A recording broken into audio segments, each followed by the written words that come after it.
If you've seen the latest episode of Dragon Ball Daima, you already know what this bonus is. All right. If you haven't seen it, go back, go watch it. Come back, we'll be here. But yeah, there's a bonus within the episode, and I'm gonna give you my reason as to why I think it might be bigger than what you think it is. Okay, and so just welcome here again, guys. It's Coco Dan here. I'm the host and creator of the channel, and today I'm gonna be giving you my thoughts, my reaction on the latest episode of Dragon Ball Daima. All right. So I'd also love to know yours as well. Whatever you thought, your favorite parts, let me know in the comments below, and hit me with the three strikes. Like, share, and subscribe, and let's get into it. So right off the beginning, right off the rip, we start off where we left off. Um, Glorio, we find out what his wish was. Now, I think everyone could tell from a mile away. You could even tell the hints was in the last word he said in Namekian. I think it was Child Poco. So I think we all knew that he was most likely going to wish for them, for all the Z members to return to their original forms. And true to that prediction, that's exactly what happened, right? I have to say, I was really surprised, that Arinsu took it very well. She had a little bit pushback on that, but I thought it was going to be like a penalty or a punishment, something punishable by death.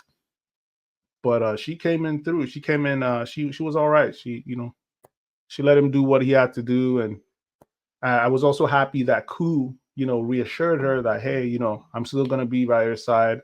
It looks like she was the type of person who just felt, she would have to rule by power or fear or respect. But, Ku is showing that, hey, listen, I'm here anyways. I'm here because I want to. So that's some little bit of a character growth for her maybe later. You're never too old to start learning, right?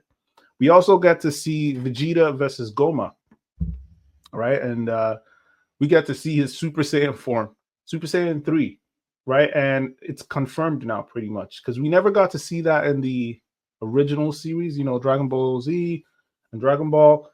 But even in Super, we didn't get to see that. So we get to see that here in all its full glory. And man, was it awesome. All right. So it had, it was, the visuals were amazing. And I knew Vegeta wasn't going to go out like that. He wasn't going to go out sad. It's the second to the last episode. I knew he still had a part to play.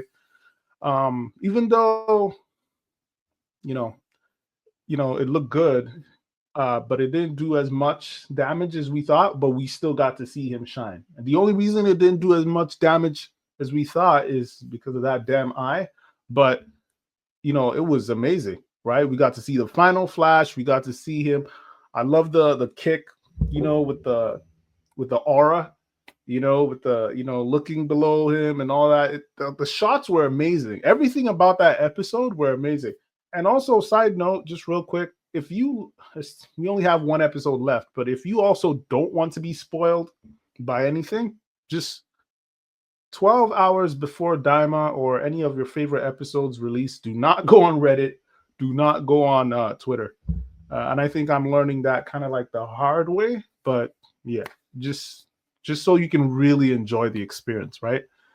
And we also got to see Glorio, a little heartwarming, wholesome moment. He had just betrayed Arinsu.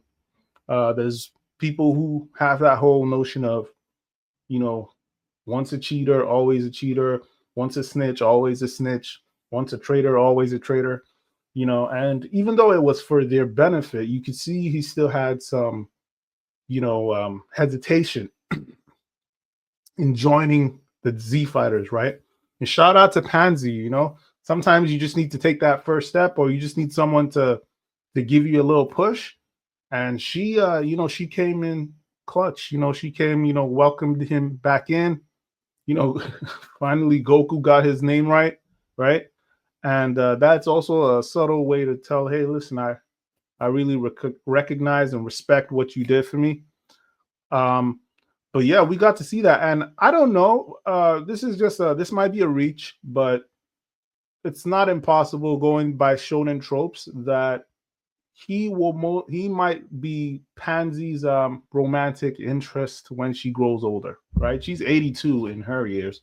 I don't know how old he is, but you can see her father is already trying to find suitors for her and stuff. And she's always been kind of like interested in him, like, in subtle ways, like, oh, you're just so mysterious, aren't you? Oh, you're so gloomy. Oh, you're so this and that. Always asking him stuff.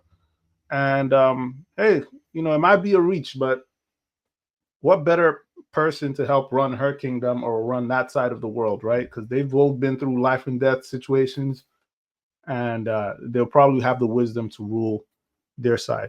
But it's just a possibility. It's not even that big a deal. Once the next episode is done, we probably won't see them forever. But it's just a little touch there. Um, Another thing we also got to see, was that Gomah is still tanking all these hits, right? Vegeta is going in Super Saiyan 3 and he's doing damage. It looks so glorious. Like, it's like if he fought against damn near anyone else, that fight would be over. I actually called it in um my last video that Vegeta would most likely be the one who finishes Gomah. So it was actually fun to see that because I knew he was going to be the one. I knew he wasn't done. I knew he was going to do some damage or try to do some damage. And, Goku concedes, allows him to go forth. And yeah, he does his thing, but Gomah is still taking hits. That damn eye. I mean, we kind of knew because it's like this eye after taking Super Saiyan 4 and all of that, still nothing. And yeah, but shout out to Ku, the smart one of the Majin brothers, twin brothers, I guess, or no, Majin brothers under Arinsu. And he shows he's not only smart, he's also very adept with magic, right?